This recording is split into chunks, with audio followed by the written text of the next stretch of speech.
नमस्कार, आप देख रहे हैं हॉर्नबिल टीवी। हमर छत्तीसगढ़ बुलेटिन में मैं उत्पल आपका स्वागत करता हूं। ओडिशा के कंधमान जिले में सुरक्षा बलों ने बड़ी कार्रवाई करते हुए सीपीआई सेंट्रल कमेटी सदस्य और 1 करोड़ रुपए की इनामी नक्सली गणेश उइके को एनकाउंटर में मार गिराया। हिड़मा के बाद इसे नक्सल संगठन पर सबसे बड़ा प्रहार माना जा रहा है। 25 दिसंबर 2025 को हुए इस ऑपरेशन में कुल 6 नक्सली ढेर किए गए। 69 वर्षीय गणेश उइके AK-47 जैसे आधुनिक हथियारों से लैस था और बेहद खतरनाक माना जाता था। इस सफलता के बाद केंद्र सरकार ने दोहराया कि 31 मार्च 2026 तक देशों को नक्सल मुक्त किया जाएगा। उड़ीसा स्टेट कमेटी का इंचार्ज सीसी मेंबर था, मूलतः तेलंगाना का रहने वाला, जिसने नाम परिवर्तित करके रखा है अपना गणेश उइके। आज वो न्यूट्रलाइज हुआ है। इस तरीके से कुल मिलाकर के इस वर्ष 5 पोलित ब्यूरो और सीसी मेंबर ने पुनर्वास किया है। ऐसे ही 11 पोलित ब्यूरो और सीसी मेंबर न्यूट्रलाइज हुए हैं। अभी आप कहें तो 3 पोलित ब्यूरो मेंबर और दो पोलित ब्यूरो मेंबर और 3 सीसी मेंबर, इतने अभी शेष हैं। संगठन के बीच में हुई मुठभेड़ के पश्चात सीपीएम महोदय संगठन का central committee member Ganesh Uikey या माननीय महोदय का डेड बॉडी रिकवर होने का प्राथमिक जानकारी प्राप्त हो रहा है। इस संबंध में डिटेल जानकारी उड़ीसा पुलिस द्वारा बहुत जल्दी खुलासा की जाएगी। वर्ष 2025 में प्रतिबंधित एवं गैर कानूनी सीपीएम महोदय संगठन के खिलाफ की गई प्रभावी कार्रवाई में महोदय संगठन का टोटल 11 सेंट्रल कमेटी और पोलिट ब्यूरो मेंबर का डेड बॉडी अलग अलग राज्यों में अलग अलग मुठभेड़ के पश्चात रिकवर की गई। उनमें से सीपीएम महोदय संगठन का जनरल सेक्रेटरी बसवराजू सुधाकर के रामचंद्र रेड्डी कोसा, इनके डेड बॉडी बस्तर संभाग के अंदर रिकवर की गई और सेंट्रल कमेटी मेंबर्स चलपति और मोडम बालकृष्णा का गरियाबंद में रिकवर की गई थी। और सीमावर्ती जो राज्यों में गजाला रवि, माडवी हिडमा, विवेक मांझी, सहदेव और आज दिनांक को उड़ीसा राज्य अंतर्गत central committee member Ganesh Uikey की डेड बॉडी रिकवर की गई। इस प्रकार महोदय संगठन के जो टॉप लीडरशिप के खिलाफ निर्णायक एक बढ़त हमें प्राप्त हुआ। आने वाले समय में उनके खिलाफ और प्रभावी कार्रवाई करने का एक कार्य योजना है। इस परिस्थिति में महोदय संगठन के पास मात्र एक ही विकल्प शेष रहेगी, हिंसा त्याग करके समाज की मुख्यधारा में शामिल होना चाहिए, अन्यथा हमारे सुरक्षा बल की कार्रवाई को परिणाम उनको भुगतना पड़ जाएगा। दंतेवाड़ा जिले में पूर्व प्रधानमंत्री स्वर्गीय अटल बिहारी वाजपेयी के जन्म दिवस के अवसर पर उनकी स्मृति में निर्मित अटल चौक का लोकार्पण किया गया। कार्यक्रम में छत्तीसगढ़ के मुख्यमंत्री विष्णुदेव साय ने डिजिटल माध्यम से संबोधन देते हुए अटल बिहारी वाजपेयी के योगदान को याद किया। इस अवसर पर दंतेवाड़ा विधायक चैतराम अटामी, कलेक्टर देवेश कुमार ध्रुव, जिला पंचायत सीओ जयंत नाहटा सहित जिले के वरिष्ठ अधिकारी, जनप्रतिनिधि और बड़ी संख्या में नागरिक उपस्थित रहे। कार्यक्रम में अटल जी के आदर्शों पर चलने का संकल्प भी लिया गया।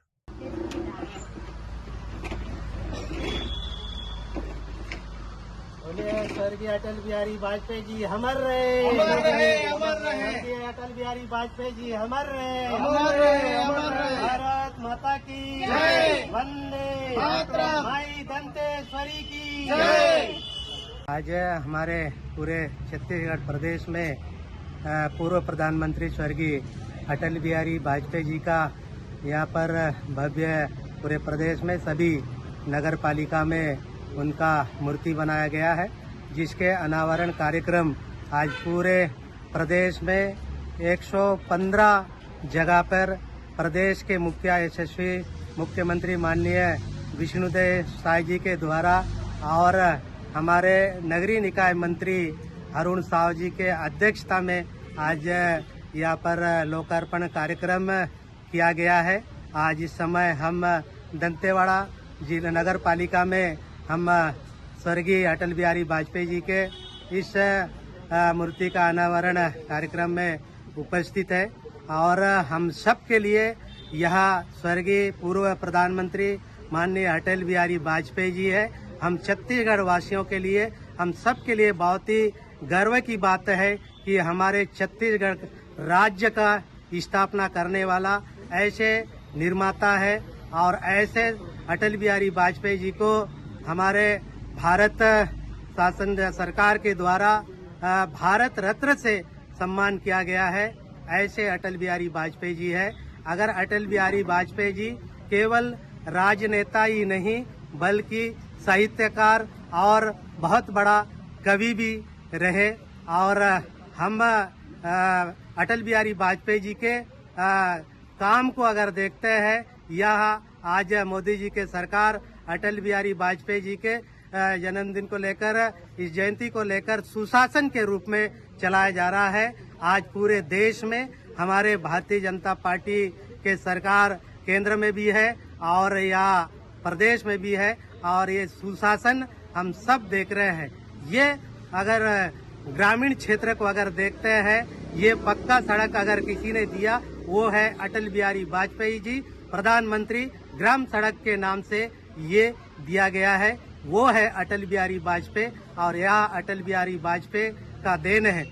और हम आदिवासियों का अगर दिल्ली में पूरे देश में अगर कोई आदिवासी मंत्रालय अगर बनाने वाला कोई ऐसे प्रधानमंत्री रहे, वो है अटल बिहारी वाजपेयी जी है।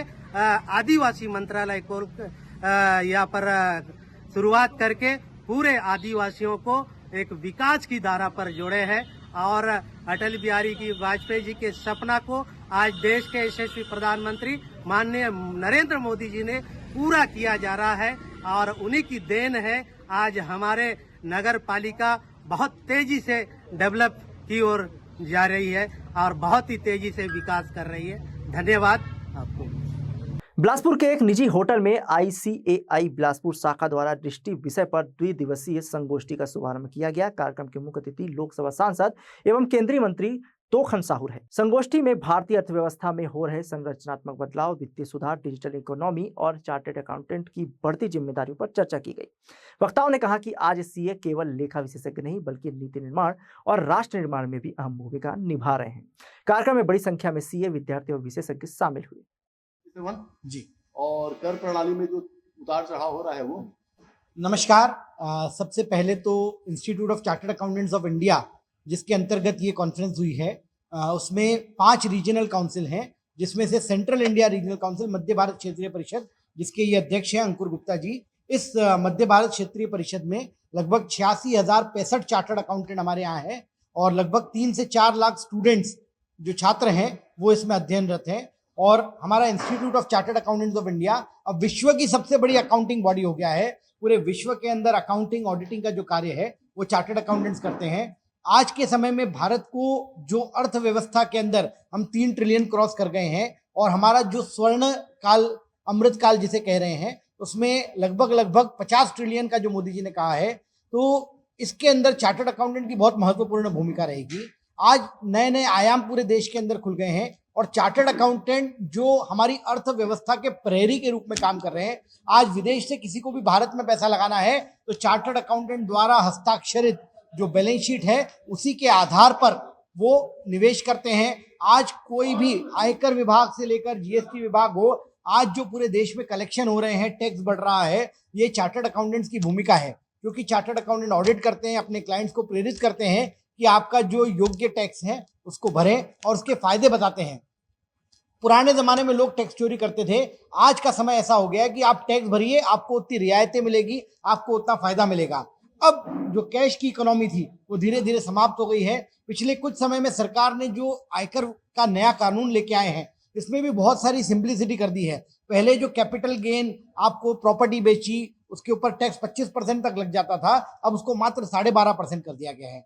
सरकार टैक्स की दरें कम कर रही है और सरकार को हमारी तरफ से सुझाव है कि कैसे जो टैक्स पेयर का व्याप है उसको बढ़ाएं, ज्यादा से ज्यादा लोग टैक्स भरने में शामिल हो। इसी सभी को देखते हुए सरकार ने अब जो टेक्नोलॉजी है उसका सहारा भी लिया है।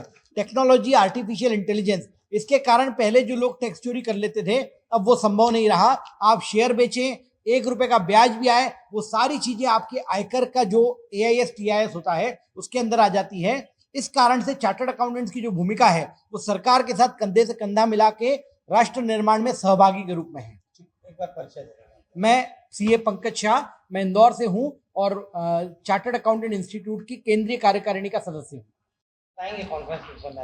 सर, मेरा नाम अंकुर कुमार गुप्ता है, मैं जयपुर से बिलोंग करता हूँ। सेंट्रल इंडिया रीजनल काउंसिल का चेयरमैन हूँ और जो ये 45 हमारी रीजनल काउंसिल है, पूरे 7 स्टेट हमारे रीजन में कवर होते हैं। ये पूरे 7 में एक ही रीजनल कॉन्फ्रेंस होती है जो इस बार हमने छत्तीसगढ़ में बिलासपुर में की है। इसमें हमने 6 टेक्निकल सेशन रखे हैं जो ध्यान में रखते हुए मेंबर्स के लिए, चाहे GST का हो, GST में क्या क्या नए नए चेंजेज आए हैं और अभी एनुअल फाइलिंग होनी है, उसमें क्या क्या चीज़ें ध्यान में रखते हुए हमको एनुअल फाइलिंग करनी है, उसके बारे में आज सुबह चर्चा हुई है। उसके बाद में हमारे जो अभी नेक्स्ट सेशन है, अकाउंटिंग स्टैंडर्ड है, ऑडिट जो रिपोर्ट होती है उसको कैसे प्रेजेंट करना है, जिसकी उसमें क्या क्या डिस्क्लोजर होने चाहिए, जो जिसके फेस के बेस पे, जैसे पंकज साधन जी हमारे सेंट्रल काउंसिल मेंबर, उन्होंने बताया कि हमारे उससे फंडिंग मिलती है, आउट ऑफ इंडिया से जो फंडिंग आती है, बैलेंस शीट हमारा फेस होता है कंपनी का, वो टॉपिक रखा है। एक चैरिटेबल ट्रस्ट, बहुत सारे ऐसे ट्रस्ट हैं जो चैरिटेबल का वर्क करते हैं, उसमें क्या क्या चीज़ें कैसे ऑडिट होनी है, उसको कैसे उसको रिफॉर्म करना है, उसका रिन्यूअल करना है, उसके बारे में एक चर्चा है। दूसरा है सर्च एंड सीजर का एक टॉपिक है, जिसमें हमको ये जानने का शेयर होगा कि कैसे सर्च और सीजर में हमको क्या क्या चीज़ें ध्यान में रखनी चाहिए और उसको होते समय कि कैसे उसको प्रोसीड करना है, ये टॉपिक है। और लगभग 800 इसमें पार्टिसिपेट हमारे यहाँ हैं। और मेरा नाम Ankur Kumar Gupta, central India regional chairman. Bharat Ratna पूर्व प्रधानमंत्री श्रद्धेय अटल बिहारी वाजपेयी के 101वें जन्म दिवस के अवसर पर चिरमिरी नगर पालिका निगम के मालवीय नगर में अटल परिसर का लोकार्पण किया गया। यह कार्यक्रम छत्तीसगढ़ राज्य के 115 स्थानों पर एक साथ आयोजित हुआ, जिसका लोकार्पण मुख्यमंत्री विष्णुदेव साय ने वीडियो कॉन्फ्रेंसिंग के माध्यम से किया। चिरमिरी में आयोजित कार्यक्रम में महापौर राम नरेश राय मुख्य अतिथि के रूप में उपस्थित रहे। उनके साथ पार्षदगण, स्वच्छता दीदी एवं बड़ी संख्या में क्षेत्रवासी मौजूद रहे। कार्यक्रम में अटल बिहारी वाजपेयी के विचारों और योगदान को याद किया गया। आज किस कार्यक्रम के बारे में बताइए। आज ये भारत रत्न प्राप्त अटल बिहारी वाजपेयी जी के उपलक्ष्य में अटल परिषद का ये लोकार्पण किया गया है, जो कि हमारे छत्तीसगढ़ के सभी निकायों में एक साथ उद्घाटन किया गया है। गरियाबंद जिले के तौरेगा बफर क्षेत्र अंतर्गत ग्राम कोकड़ी में शिकारियों के फंदे में फंसे गंभीर रूप से घायल तेंदुए को उदंती सीता नदी टाइगर रिजर्व की एंटी पोचिंग टीम ने साहसिक रेस्क्यू कर बचा लिया। घनी झाड़ियों के बीच ड्रोन असफल रहा, जिसके बाद एसडीओ गोपाल कश्यप ने जान जोखिम में डालकर रस्सी के जाल से तेंदुए को काबू किया। तेंदुए के गले में 2 क्लच वायर फंदे पिछले 7 दिनों से कसे हुए थे। जंगल सफारी रायपुर की टीम ने रात में उपचार कर फंदे निकाले। फिलहाल तेंदुआ स्थिर है।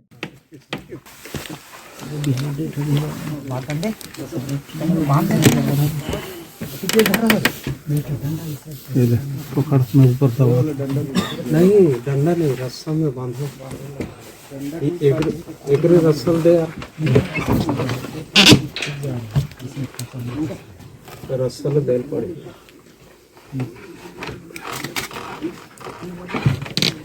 क्यों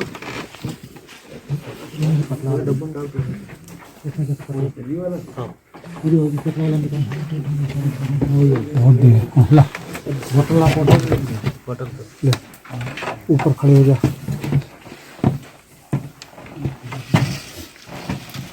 खिलाऊं मत, चलो का दबा करके रखे रहा। ये टाट पकड़ो, ये पट्टी रखे। क्रिसमस डे शहर में हर्षोल्लास और उत्साह के साथ मनाया गया। पर्व को लेकर लोगों में खासा उत्साह देखने को मिला। इस अवसर पर शहर के विभिन्न चर्चों में सुबह से ही प्रार्थना के लिए श्रद्धालुओं की भीड़ उमड़ पड़ी। ईसाई समाज के लोगों ने प्रभु यीशु मसीह की प्रार्थना कर परिवार की सुख समृद्धि, शांति और खुशहाली की कामना की। चर्चों में विशेष प्रार्थना सभाएं आयोजित की गई, जहां प्रभु यीशु के बताए मार्ग पर चलने और समाज के सेवा संकल्प लिया गया। क्रिसमस को लेकर ईसाई समाज द्वारा सांस्कृतिक कार्यक्रम भी आयोजित किए गए, जिनमें बच्चों से लेकर बुजुर्गों तक ने भाग लिया। आज आप लोग क्रिसमस पर्व किस तरह की खुशियां मना रहे हैं?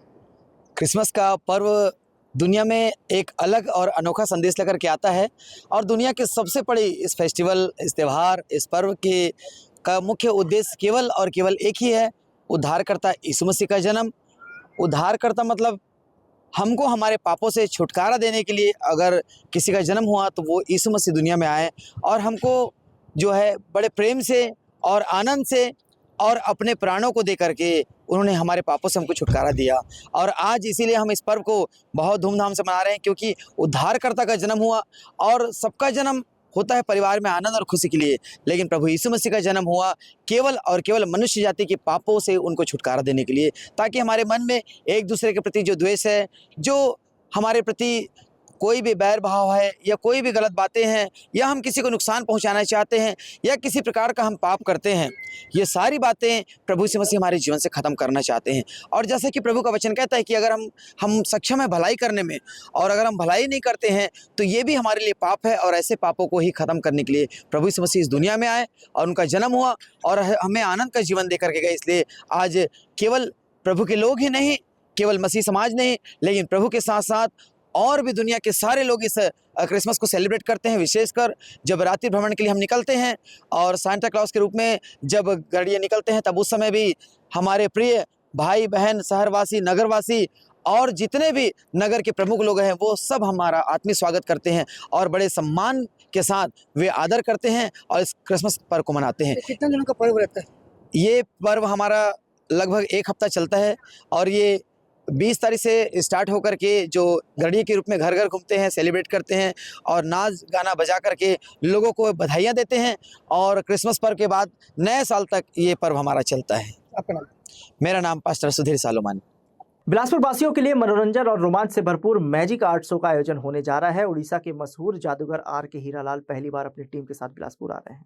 इस भव्य शो की शुरुआत 26 दिसंबर शुक्रवार से शिव टॉकीज में होगी। शो का उद्घाटन शाम 6 बजे बिलासपुर की महापौर पूजा विधानी करेगी। पत्रकार वार्ता में जादूगर हीरालाल और डायरेक्टर मैनेजर नवीन राय ने बताया कि यह शो कला, तकनीक और कल्पना का अद्भुत संगम है। प्रेस कॉन्फ्रेंस के दौरान टीम ने जादुई करतब दिखाकर सभी को चौंका दिया। नमस्कार, मैं नवीन राय, मध्य प्रदेश छत्तीसगढ़ जादू कला संघ प्रेसिडेंट, आपके शहर में जादूगर R.K. हीरालाल जी का मैजिक शो लेके आए हैं। कल हमारे शो का शुभ आरंभ होने जा रहा है। माननीय महापौर जी के कार्यकमलों से और भी अतिथिगण रहेंगे इस कार्यक्रम में। और जो हमारा कार्यक्रम है, कल शाम 6 बजे इस शो का शुभ आरंभ हो रहा है और परसों से शनिवार रविवार को 3 शो रखे गए हैं। पहला शो 12 बजे, दूसरा शो 3 बजे और तीसरा शो शाम को 6 बजे। बिलासपुर की जनता के लिए रोजाना हर दिन बदलते हुए आइटम देखने को मिलेगा। रोजाना 2 शो चलेंगे। 3 बजे पहला शो होगा, दूसरा शो शाम को 6 बजे होगा। शनिवार रविवार छुट्टी के दिन 3 शो रखे गए हैं। तो बिलासपुर की जनता से हम अपील करेंगे और गुजारिश करेंगे, क्योंकि बिलासपुर की जो जनता है वो मैजिक लवर है। यहाँ पर जब भी मैजिक शो आया है, बिलासपुर की जनता ने बढ़ चढ़ के हिस्सा लिया है और हमेशा यहाँ जिसका भी मैजिक शो आया है, आप लोगों का प्यार और आशीर्वाद हर मैजिक शो को बहुत मिला है। और हम आप लोगों से गुजारिश करेंगे कि छुट्टियों का टाइम है, आज क्रिसमस है, अगला नया साल आएगा, बहुत सारे फेस्टिवल हैं, 14 जनवरी है, 26 जनवरी है, तो ऐसे फेस्टिवल है, ऐसे फेस्टिवल की आप सबको बधाई। और हम गुजारिश करेंगे कि इस बार भी बिलासपुर की जनता हमें अपना प्यार और आशीर्वाद दे और बढ़ चढ़ के हमारे मैजिक शो कार्यक्रम में भाग ले। कितनी और कितने दिन तक चलेगा शो? हमारा शो हमने लगभग 20 से 25 दिन प्लान किया है। कल जो हमारे शो का उद्घाटन है 26 दिसंबर को शाम को 6 बजे, और जो हमारे शो का टिकट है, हमेशा जितना मैजिक शो आया है उनका टिकट होता था 200, 300, 400, 500, लेकिन हमने बिलासपुर की जनता को देखते हुए, यहाँ के मध्यम वर्ग के गरीब लोग भी देख सकें, हमने अपने शो का टिकट इस बार 100 रुपये, 200 रुपये और 300 रुपये रखा है। मेरा परिचय नवीन राय, मध्य प्रदेश जादू कला संघ के प्रेसिडेंट हूँ, मैजिशियन हूँ। मेरे साथ हैं उड़ीसा के फेमस जादूगर R.K. हीरालाल जी, जो यहाँ मैजिक शो प्रदर्शन करने वाले हैं। बिलासपुर जिले के भूमाफियाओं ने आदिशक्ति मां महामाया की भूमि रतनपुर पर भी अपनी शिकारी गिद्ध नजर डाल दी है।